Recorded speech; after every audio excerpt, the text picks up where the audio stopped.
I watched the first 4 episodes of Season 2 of X-Men 97, and no surprise, it's still great. This was one of my favorite shows of 2024. I love a great X-Men cartoon. I was raised on 97, Evolution. I'll be honest, I was a little skeptical when Season 1 came around, but it pretty much immediately showed us that it was going to be the new high bar for Marvel animation. When it comes to visuals, but also story, it gave us a great sense that the X-Men were a priority for Marvel. And clearly, we're seeing that play out now. Whether it's Wonder Man potentially being a mutant, mutants maybe showing up in the Spider-Man movie, a big expensive Wolverine game, and then obviously the X-Men showing up in Doomsday. 2026 is, and I keep saying it, the year of the X-Men, and an enormous part of that is this season of X-Men 97, which I've seen the first 4 episodes of. To be fair, I have not seen, I believe it is 9 episodes this season. I'm not sure why, because it was 10 last season, but I watched episodes 1, 2, 3, and 4, and obviously, first of all, without getting into spoiling what happens in the episodes, they do pretty much pick up directly from where the first season left off. And it feels like episodes 1, 2, 3, and 4, and episodes 5, 6, 7, 8, and 9 are like the first and second half. The first 4 specifically are getting all of our main characters back together, which is something that if you've seen the trailers, pretty obviously what they have to do at some point. But what season 2 does so well is it uses 3 timelines, the future, the present, and the past, to seed this idea, which is the big idea of Season 2, which is that Apocalypse is a big problem. We see how he affects the future, we see how he affects the present, and we see his origin. I've always been a big Apocalypse fan. I think Apocalypse is very cool. People would describe him, if you're not familiar, as like the X-Men's Thanos, even though he's not necessarily at the same power level of Thanos. He is really the biggest bad they face on a consistent basis, and he's the one that forces everybody to come together to fight him. So it makes sense that this season is not just going to be about setting up Apocalypse, but about separating some of these X-Men, creating new teams, new relationships, bringing in new X-Men that we're kind of familiar with, but haven't seen much of, if any, in the first season, because it's going to take a threat as big as Apocalypse in the back half of the season to consolidate all of these characters, to give them a common purpose. Obviously, the animation is still gorgeous. Some characters got a costume refresh. Some of those are temporary, but a couple are permanent, and I think those are my favorite versions of those costumes so far. You can see it in the advertising. Sunspot has an X-Force inspired costume, and Jubilee's got a Generation X inspired costume. I think those are cool, because as much as Season 1 felt like it was about re-establishing the status quo, everyone's getting their old costumes back, they're hanging out with their old friends, now it's about making new friends, figuring out what these characters want to do with their futures. And I'm not going to get into exactly which characters show up where, but if you pay attention to the marketing, you can kind of see which characters are going to be the focus of at least these first 4 episodes. Like I said, I've not seen 5, 6, 7, 8, and 9. If you remember Season 1, 2, 3, 4, a lot happens. Magneto's an X-Men, Storm loses her powers, we do a mini Inferno arc, Jubilee and Sunspot do a Mojo plotline. There's a lot going on. But episode 5 was the Genosha episode, and that changed everything. Like, if you asked me at the end of Season 4, what is this season going to be about? I might say, I'm not sure. It seems like there's something going on with this Madeline Pryor character. Maybe they're going to build her up. Sinister seems to be involved. I guess he's probably the main bad guy. I would never have guessed we were going to do a mutant genocide that killed one of the main characters and turned the X-Men against everyone, including Captain America. I'm not saying that means there's going to be a similar shocking moment in episode 5 of Season 2.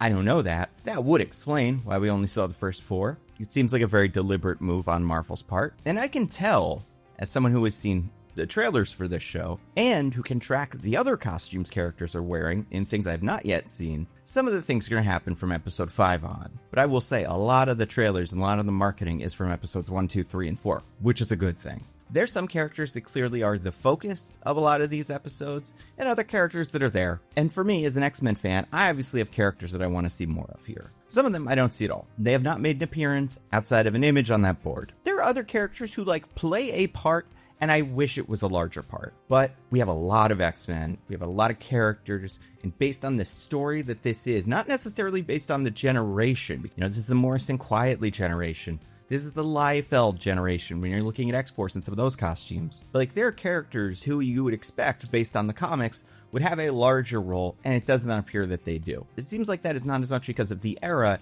as the specific story this season is trying to tell about Apocalypse and perhaps other characters. I will say I love the inclusion of X-Factor. And I don't mean the X-Factor that was the original X-Factor, which was the X-Men team that some of the outfits in this season are based on, but I'm talking about the government-run X-Factor team, led by Havoc and Polaris, featuring Wolfsbane, Multiple Man, sometimes Quicksilver, and of course, the champ of all champs, strong guy. I love that he has a presence here. I also love that it seems like Siren is going to join that team, because that means maybe we can transition in the future to X Factor investigations, which I would love. But yeah, so the way that this works for me as a big fan of, say, Strong Guy, I love that he's here. I love that larger audiences are going to get introduced to him. I'm not surprised that he's not the main character of the show. So like I would say, X-Men fans, if your favorite character is not the focus here, I think there's plenty of time for them. They're doing 2 more seasons of this, apparently. And I don't see why they'd even stop. I do think they maybe eventually have to change the name to X-Men 2000, but we'll cross that bridge when we come to it. I do think this comic,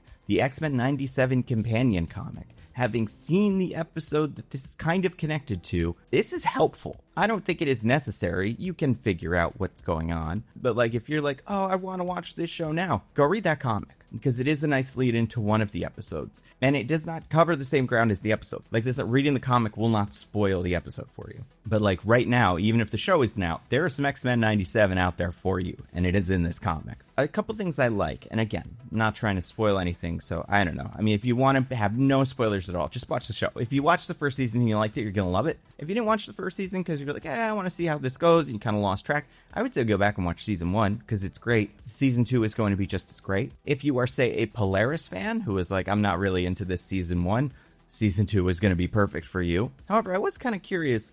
I remember seeing that Nev Campbell was introduced as the voice of Polaris. However, Polaris is in one of the episodes of these first 4, and I read the credits of the episode, and it is not Nev Campbell, so I don't know if that, didn't happen or what. Maybe it's going to change in the future. I'm not sure. Okay, answer to some questions, things I will get into more detail in my individual episode breakdowns. Number 1, there is a pretty succinct explanation for why they are in the time periods they are in. It's not incredibly complicated, and you get it rather quickly, which I like. Number 2, I think episodes 3 and 4, which kind of function as a part 1 and part 2, I would not be surprised if they both get released on the same day. I love how they play with the morality of time travel in the X-Men universe, because it's obviously always been pretty silly, but because of what our characters know and what they have to do, it's not just that they are in these timelines and they have to get home. It's like, do we want to get home?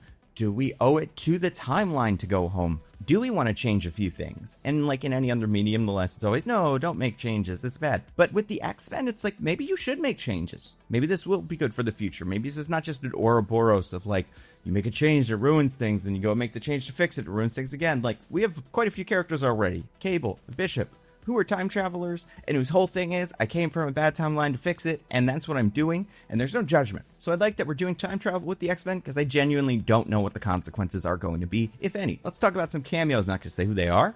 A lot of fun cameos. Some that were cameos that I was kind of expecting. Characters that I think comic fans will appreciate getting screen time. A lot of them are just in the background, like in a prison or something like that. But if you know a lot about the X-Men, you can pick out most of them. There are a couple pretty deep cuts. I will say episode 1 has one cameo that was a little surprising, enough to make me go like, wait, that's not. And it's like, nope, that's that character. Cool, but not an incredibly consequential one. Episode 2 is the one with a ton of cameos, some of which don't make a whole lot of sense. I will say there is one relationship that exists in this universe that confounds me. And I will talk about it in my episode 2 recap video when it comes out. Maybe it has to do with a fundamental misunderstanding that one creative has about a certain character. I don't know. Speaking of cameos, Morph is still in it. Having watched these episodes, I think I know less about how Morph works. I know there have been a lot of conversations like what powers can Morph copy, which ones can't he copy. I like making a character like that limited by something, that if he does something in one of these episodes, and it's not like an enormous thing, but it is something that makes me go, oh, I didn't think you could do that. And it's like, I guess I'm never going to understand Morph, and that's fine. But yeah, those are some little teaser thoughts for things that we'll talk about in my episodes 1, 2, 3, and 4 recaps, which will go up after the episodes air. But for now, based on the episodes that I've seen, X-Men fans, we are in a great place. This is the year of the X-Men, so of course we're going to be in a great place. And this is X-Men 97, which has been the most consistent part of the X-Men brand. Comics are all over the place. Some of them are good, some of them are not so good. Games are yet to be seen. The movies are historically all over the place. But the cartoons, those are almost always great. So get excited, X-fans. And who knows who we're going to see this season, you know? Last season we saw Iron Man, we saw Captain America. Gotta look at Spider-Man. Yeah, that reminds me of a video I watched recently. It was by Curious Archive.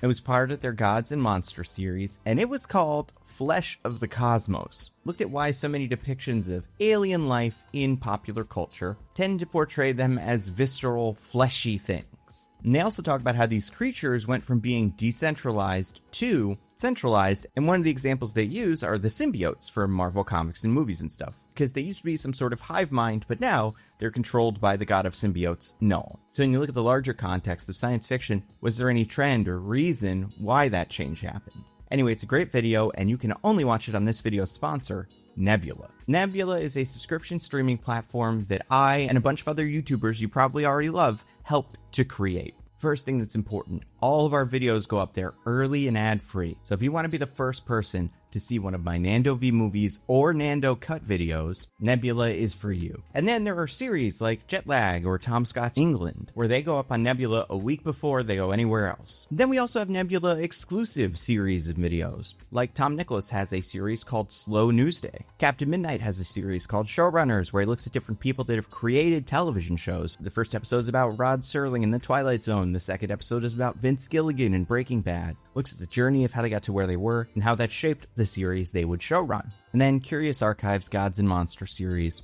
looks at these different legendary creatures from religion and mythology and talks about how the ideas of those creatures has evolved over time and they've turned into pop culture characters. So you can find all that great stuff exclusively on Nebula. And a year of Nebula is already a steal at $60 a year. That is $5 a month.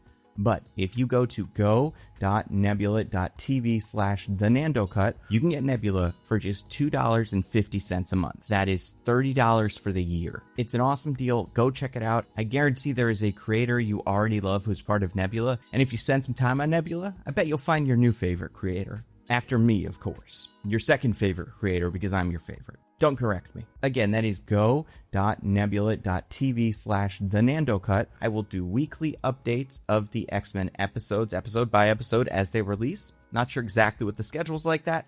Keep an eye on the channel. Until then, stay safe. I'll see you around.